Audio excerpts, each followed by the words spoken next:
What's up, everybody? It's Off the Field with Isaiah Robinson. We got a special one for you guys today. We're here with the online coaching guru, owner of Schmidt Performance, Coach Jeff Schmidt. How you doing today? I'm doing great, Isaiah. Thanks for having me on, man. Oh, man, thanks for coming on. It's going to be a great one. I can't wait. It's great. Thank you. So for the people that don't know, can you talk to me about your journey? And I know you're huge in the coaching world, have experience for over 15 years of coaching. So can you talk a little bit how you even got into coaching and the path that it got you to here? Yeah, growing up, I fell in love with the game of basketball around like fifth grade. I played all bunch of sports, but I really fell in love with basketball at a younger age and kind of stuck with that path. And through my high school career, I knew I wanted to be around the game, and I knew I wanted to be a coach. And so the best way to be a coach, a high school coach, is be a teacher. And so those things kind of came hand in hand for me. And it was kind of a thing I knew I wanted to do even in high school. So learned as much as I could, about the game, and had some really good coaches, mentors growing up, which allowed me to learn more about the game and kind of pursue that path and prepare myself for coaching. And so after high school, I started coaching right away. I was 18 years old. I was playing college basketball, coaching, had a job, going to school, all within a couple years there. So I played at a school in Fresno called Fresno City College, a junior college there. And then I went on to play at Cal State Monterey Bay. And after my playing career, jumped right back into high school coaching as an assistant for a while under several really good coaches in Fresno, California. And, just kind of moved my way up to be a head coach after a few years. Did that for 10 years as a head coach. And then in between there, I spent 2 years as a college coach back in where I played in Fresno City College for 2 years. And recently, the last 5 years, 5.5 years, I've owned my own basketball training business called Schmidt Performance. So I stepped down from the head coaching world and spent a little bit more time with my boys. I got an 11-year-old and a 9-year-old that I now coach their teams as well. And so it's been a great journey for me. I love the game. I love teaching. I love coaching, and you never know what your journey is going to be. You think you know, and you think you have it all planned out, but it never works the way you think it's going to work. But I wouldn't change anything. I've learned so much along the way, the ups and the downs, and the good and the bad. But coaching is something I was blessed and born to do.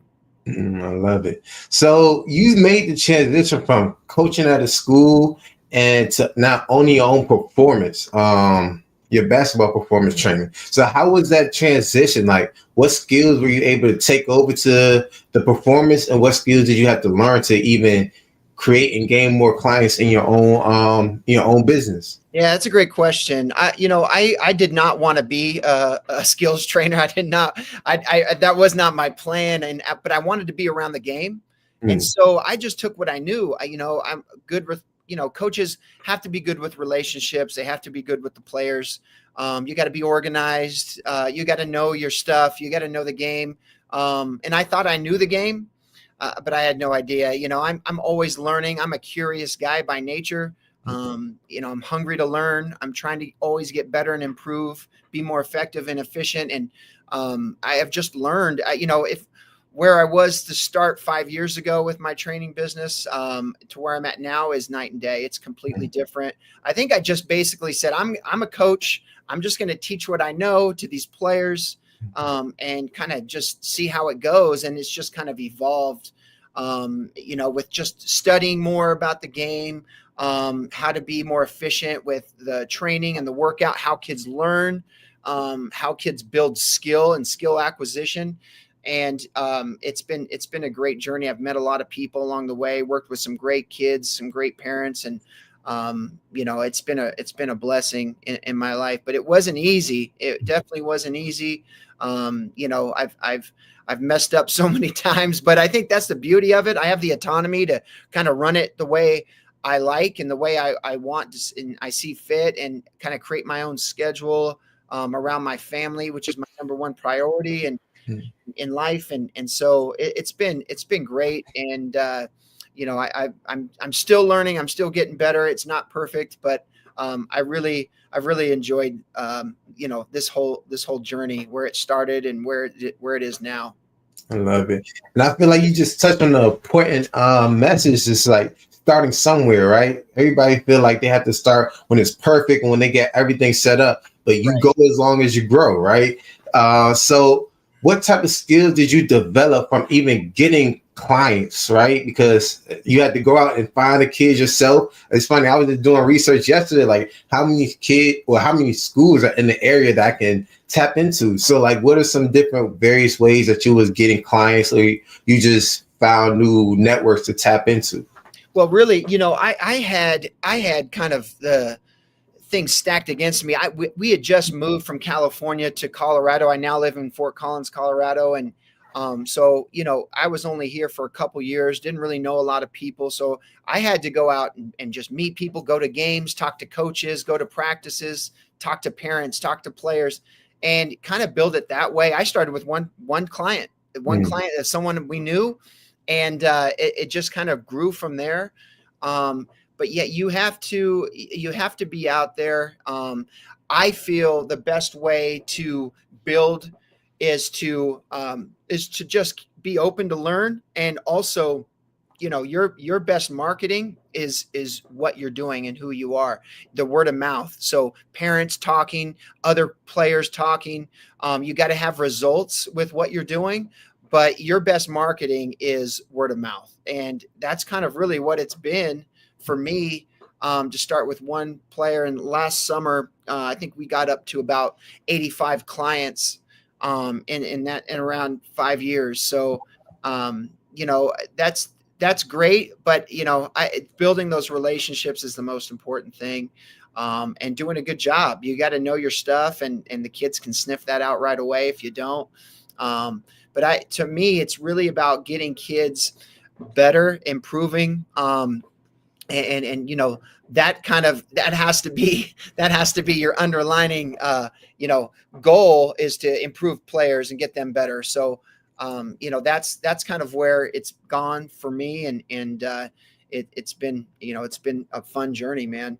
Mhm. I love it. So correct me if I'm wrong, but I saw that you have an online training course. Is that Yeah. So, okay? yep, I do. So we have an app that we use for players who aren't with us in person. They can use the app. There's drills, workouts, a lot of information built around basketball, like nutrition, performance, Mhm. mental performance. There's a lot of different things on there that we can add some value to our training that others don't. And so that's just a kind of an added bonus that they can use, because they're not always with us every single day. So to have something that they can kind of do as homework, and just improve on their own when they're not with us in person, has been really good. But it's Uh, work. You got to put it together. It's there's a organization called Coach IQ, and they've been really, really good for me and my business. They provide a lot of different services, scheduling, payments, the app itself, and they're always there to help if I have questions or need anything. And that's been a huge addition to my business. And Isaiah, to be honest, I'm not a business guy. I have no background in business until I started this. And so it was all just learning. It was, seeing what other people do, which could be good and bad. mhm. What are people, pricing things, just trying to see what others are doing. And then I kind of try to figure out what works for me, what's best for me, and kind of make adjustments accordingly as I went on. So, you don't have to be a businessman to be an entrepreneur. You just have to have a passion, and you have to have patience, and you have to be able to have some grit when things aren't going your way, because it's easy when things are going great, but when things aren't working or something's not right, to find a solution. And I think that's the hardest thing for an entrepreneur to do, is you call the shots. If things aren't working, it's on you. If things are going great, it's on you. You have to find that that business savvy to figure things out as you go. And I've read a lot of books. I've asked a lot of questions. I've talked to other successful business people and just learned along the way. I wanted it to work. And so, when you're trying to be successful, you'll figure things out if you really care about it and you have a passion for it. So. Love it. So if you had to do it all over again, what would you do differently? Wow. Yeah, that's hard. That's a hard question to answer, but I would say, the thing, some of the problems I had at the beginning was I was trying to please so many people, and I was trying to, make sure it worked for everybody, and you just can't do that. And so saying no earlier would have been better. But now that I'm kind of established and I have a system in place that I believe in and a business model that I believe in, I can say no. And that's pretty powerful. So saying no earlier would have been better, and changing my schedule, changing things around. And I got to the point where it's like, that's not why I started doing this. And so saying no earlier would have been a lot better for my health, the business itself, my family. And so I had to learn how to say no and kind of stay within what my plan was and what my business model was. I love it. I love it. So the next segment is brought to you by Off the Field Financial. What I found out is that most people are looking for ways to make more money without having to get another job. So Off the Field Financial is a financial services agency that specializes in life insurance, annuities, and investments. We teach people like you how they can make a lot of money using our special 4-step system without having to get another job. So these next questions are going to be tailored towards Off the Field Financial. Do you know what the rule of 72 is? The rule of 72. I do not. Okay, cool. So the rule of 72 is going to show you how long it will take for your money to double if you invest in it. So 72 divided by the interest rate, and that's how long it's going to take for your money to double. So like if you have it sitting in the bank, the average bank is about 2%. So it's going to be 72 divided by 0.2%. Divided by 0.2, and it'll give you 300 years for your money just to double if it's just sitting in the bank.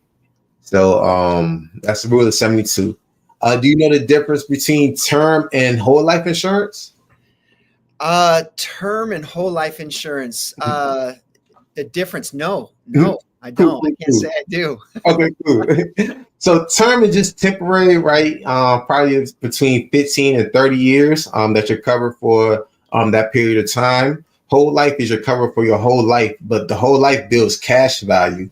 So a lot of businesses like Disney World or McDonald's, they use whole life insurance to grow their business, because the thing about whole life insurance is it's invested into the S&P 500. That's the top 500 companies like Apple, Tesla, but you can't take a loss in it. It's guaranteed that you can't take a loss. So not only is it you can't take a loss, you're not going to be taxed on it as well when you pull from it.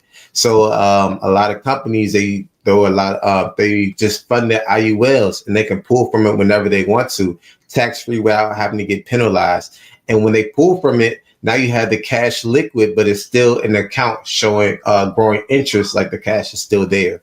Gotcha. So that's a cool tool that people use as well. And the next question is, do you have a retirement plan yet? Retirement plan? No, I have retirement coming eventually one day. I don't have a plan yet. But between my teaching job and my business now, it's probably going to roll over to my business eventually. Everything. I feel like I have 2 jobs right now, but I don't have a retirement in my training business, but I do with my teaching job. Okay, cool.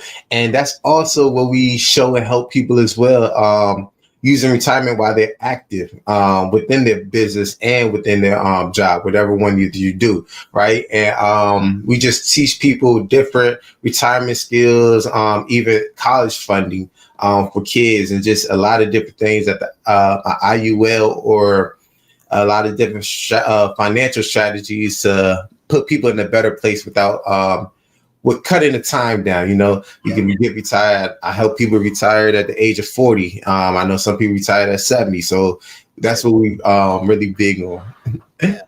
So now getting back into the interview, we're going to switch it over to some current events. Should players get NIL deals? How do you feel about that? Yeah, definitely. I wish I had an NIL deal when I was playing. Right. No, but absolutely they should. I think the NIL it's a tricky, it's a slippery slope. I think the weight is changing and it's getting more. Players have more power now. They have more say, more options. Within that NIL realm, and I just think it feels like the wild, wild west a little bit. There's not a lot of restrictions. There's not a lot of rules. I think eventually they're going to try and have to figure it out, whether that goes to like contracts for players. Players have a organization, the coaches have an organization, or the schools have an organization, and it's a kind of a bargaining agreement, kind of like the professional ranks, because they pretty much, once you start getting paid, you're a professional. Mhm. So they need to, but things around the NIL need to be, there has to be contracts, there has to be agreements, and both sides have to live up to those agreements, or the contract is void. It's just like an NFL contract.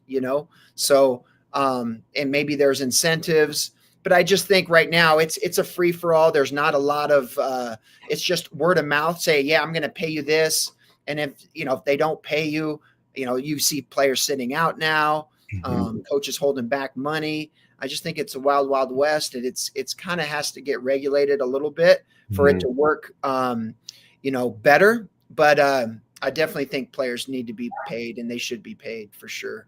Definitely.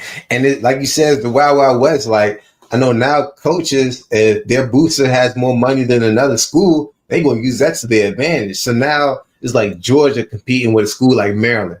The funds don't add up, but the players are going where the money's at. So it's kind of hard for the coaches and just the competing aspect now, because now it's just all about money, right? You see kids switching schools all the time. It's funny. I know a guy. He played at a university, and then he transferred to Georgia, and it was a D1 school. Getting a lot of playing time, and he transferred to Georgia just because they was paying him more money. He was like, "Oh yeah, the bag here. I'm gonna just go here." So now it's like, right. Yeah, kids aren't transferring, going to different schools because they don't like the school. I just saw something from Rick Pitino yesterday. He said something after the game. They beat Rick Pitino coaches at St. John's, and they just played Seton Hall. And Coach Holloway, he's a successful coach. Players love playing for him, but they don't have a lot of money at Seton Hall, and St. John's does. They've given Rick Pitino a huge amount of money to go establish his roster, and guys are leaving schools they love. They're leaving coaches they love but they're taking the money, because how could you say something to a player who's trying to take more money at a different place? And so players aren't going to schools because they like the school. They're not going to schools because they like the coach. They're going to schools because they're getting paid more. And sometimes that's a hard pill to swallow, especially right now for coaches. It's like, I've worked with this player for 2 or 3 years, or even a year. I really like this player. The player likes the school. The player likes the coach, likes his teammates, but he's getting 3 times the amount at this other school. They're going to leave. That's tough, man. That's the world we live in right now. That's the NIL, and it's just interesting to me. Things are different. Things are changing quick. Yeah, very fast. It's going to be exciting to see how it follows up with these in the next couple of years, for sure. Yeah, so, definitely. So, as a coach, is it your job to get players offers, or is it your job to prepare them for the next level? Wow, you're talking college, right? Yeah. I think both. I think you're trying to get players better. It's hard though. I would not think that a coach gets into coaching to make a player better, to send them off to a different coach. Like I just don't see it, coaches thinking that way. But you also know that's part of the business. If a player gets really good, they're going to be gone, especially if they're at a smaller school. You know you're losing them. So you want to win, I guess, for that period of time that you have these players every year. It's just a 1-year deal, really. You know, you might be good 1 year. The next year you don't have as many good players. You're not going to be good. And it has nothing to do sometimes with the coach or the scheme. It's just, you got to have players to win. Coaches look a lot better when they have good players around them. And it really comes down to money now. Can you raise enough money to keep a lot of these players? And I think the good ones are going to leave these smaller schools no matter what. Can you keep those other players? Do you have enough money to keep the ones who you could keep around, and then just try to find, the next player that can come in from a smaller school to go to your school and play. But man, it's changing quick, and you got to adapt as a coach. But I always feel like you need to make people better. You need to make players better people, and you got to make them better players. That's your job. And just, I think it looks good when your good players are coming from your school. So hopefully that would make a guy at a D2 or a smaller Division I want to come in because they know they're going to grow. Even if you have them for 1 year, these 1-year contracts, it's like year in, year out. You just got to take it for what you got every year and hope for the best. Right. And people don't realize that 1-year contracts, like college, is a 1-year deal. Some people think, okay, I just signed my letter and said I'm there for 4 years. No, like you can get cut any year. So can you touch a little basis on that? I know you've been in the college realm a little bit. So what do you feel like a player needs to do to not make it to the second year? Anything that you've seen? As far as trying to keep players in for more than 1 year. Yeah. And trying to there are some schools that have zero turnover. Like Marquette is the top 10, team in the country in basketball. They had zero. They don't even use the portal. They've had zero transfers. Wow. I think they have enough money to keep who they have. It might be who they recruit as well, like the character of the player, trying to get to know the player, what they're getting in this for. Are they getting it in for just to make as much money as possible? Or are they trying to get an education, a good experience, so after they're done with college, they have a career? I don't know if 300,000 is going to make a player last. It's going to last for 25, 30 years, so what are you going to do after the money isn't there? And eventually, the NCAA is going to have to figure that out. And so I think there are some teams who have some continuity, guys that come back, they're just not there for 1 year. And then there's other teams that it's a completely different roster. They got all new players. And so that's kind of what you're going to see. And I think good coaches will do their best if they have the funds to keep good players around. But it's like the haves and the have-nots, man. There's a top layer of schools that can't have enough money to get whoever they want. Then there's the kind of the middle teams who have money, but maybe not as much as the top tier teams. And then you got the low in Division I who are just trying to raise money to just get a couple players here and there. So it feels like there's different levels within Division I. Schools that have a ton of money, schools who don't have a budget at all, really. And that's kind of hard to compete, man. It's kind of hard to compete. Football's probably, you can see it the most with football. Yeah. Sure. Now, if you was the Pelicans head coach, would you trade Zion Williamson? From what I think from the outside looking in, my opinion, I don't think the Pelicans have gotten in return what they thought they were going to get with Zion. Whether that's, his fault or not, doesn't really matter. I think they were expecting more from him, playing more, contributing more, being more of a franchise player. And I don't think he's really shown that to this point. So, they have lost a lot of games this year. So I don't know. They have to make a decision here pretty soon. Are they going to franchise him and keep him long-term, or are they going to try and get something for him, some draft picks, and try to start over?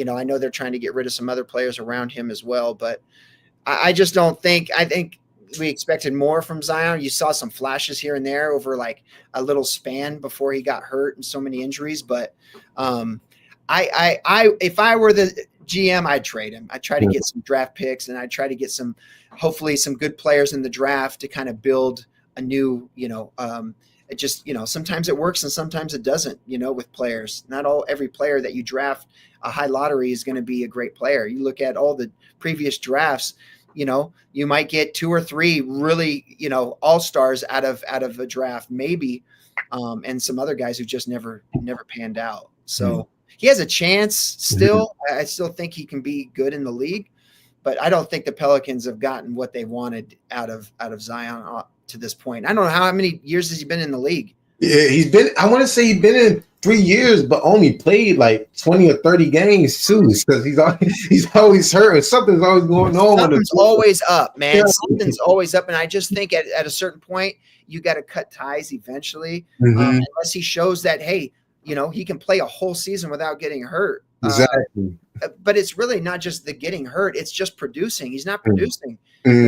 Spent all this money on him, and he's on the bench, and now they can't add to the roster.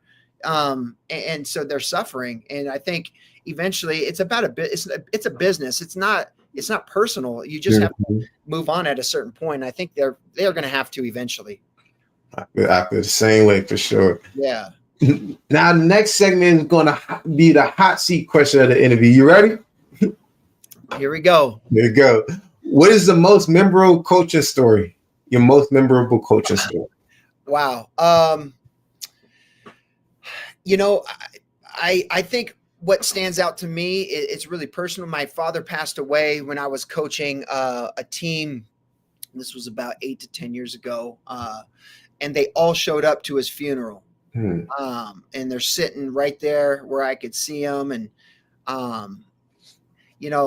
that to me is kind of what it's all about, man. Like the character of kids that I was coaching. For them to do that, they didn't have to be there to support me. That said everything, and kind of what we were doing with those kids, character-wise. I'll always remember that, and that has a special place in my heart. And those kids have a special place in my heart, and that to me is what a coaching story that stood out. They were just there to support me, and it was pretty memorable for me. But yeah, that was one that kind of tugged at my heart for sure. I love it, man. If you could invent a holiday, what would it be called, and how would it be celebrated? Wow, this is the hot seat.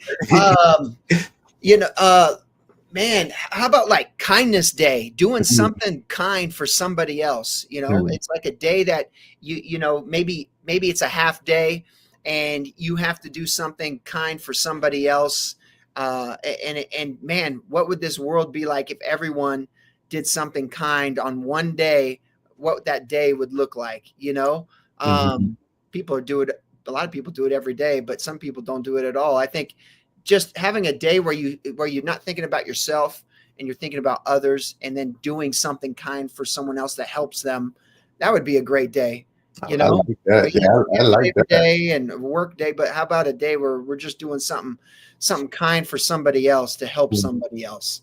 Yeah, that'd be beautiful. That'd be beautiful. Yeah, I like that. What's the most adventurous thing you ever done? Man, I went on a zip line. I mean, that was pretty crazy.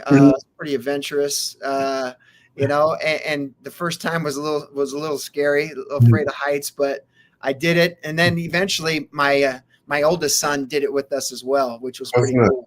Yeah. Were you scared when you tried it? Oh yeah. Yeah. There was all kinds of emotions going on. Life's about overcoming fears sometimes, and there's fear is going to always be there, but we can either embrace it or we can just run away from it. We don't grow unless we embrace it and we run through it. And so I just told myself, you got to do this, man. You got to do it. I don't care how scary, you got to do it. And I did it with my wife, and there's a zip line at Catalina Island in California. There's a little island there off the coast of Long Beach, and they have a long zip line. It was great, man. And now I do it all the time when I go back over there. Oh, it's not okay. Yeah. So your fears, it's a triumph. You ever did a zip line? Yeah, I've done zip lining before. I only done it one time, but I would do it again for sure. Yeah, it's good. It's fun, man. I won't do, but zip line I'll definitely do again for sure. Yeah, jumping out of a plane with the parachute. I'm not doing those. Yeah, No. There's a line. I think I won't cross. But zip line was good. Yeah, for sure. Well, I appreciate you for coming on today, Coach Schmidt. Anything you want to say to your fans and supporters out there? If you guys have any questions, it could be anything about basketball coaching, entrepreneurship, my business, anything, feel free to reach out to me. I'm on Instagram, Schmidt Performance. Also, you can email me, schmidtperformance@outlook.com. And I'd love to share anything and help anyone out there who needs anything. And God bless everybody. Thank you for having me on, Isaiah. And that was fun. All right, cool. Thank you for coming on again, for sure. All right. Thank you. No problem.